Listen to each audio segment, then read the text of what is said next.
qulqulluun qabne boru gadadoo cabsee kan gadaan biyya jaaru yaabota koo qulqulluun qabne boru gadadoo cabsee kan gadaan biyya jaaru yaabota koo inni kee diina kooti yaa Oromoo firri kees fiira kooti yaabota koo hayyuuf beekan badhaate yaa Oromoo kanaaf bakkalcha taate yaabota koo qulqulluun qabne boru gadadoo cabsee kan gadaan biyya jaaru yaa Oromoo qulqulluun qabne boru gadadoo cabsee kan gadaan biyya jaaru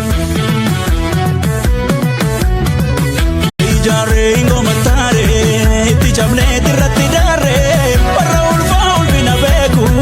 isa dursee kan dhufu beeku ngoma taaree itti cabnee irratti daaree warra ulfaa ulfina beeku isa dursee kan dhufu beeku ngoma tamuutu ngoma taaree disidu ijaaree ngoma taaree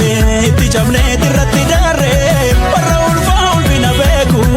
isa dursee kan dhufu beeku ngoma taaree itti cabnee irratti daaree warra ulfaa ulfina beeku isa dursee kan dhufu beeku ngoma tamuutu ngoma taaree disidu ፕሮጀክት ሁሉን ሰው ደረጃው ቢለያይም የሚጠቅም እንጂ የሚጎዳ ፕሮጀክት አይደለምና ብለሲንግ ነው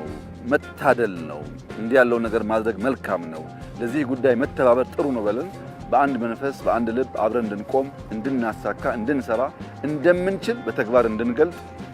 እንድናሳይ አደራ ማለት ፈልጋለሁ። በጣም ደስ ብሎኛል። እንኳን ደስ ያላችሁ።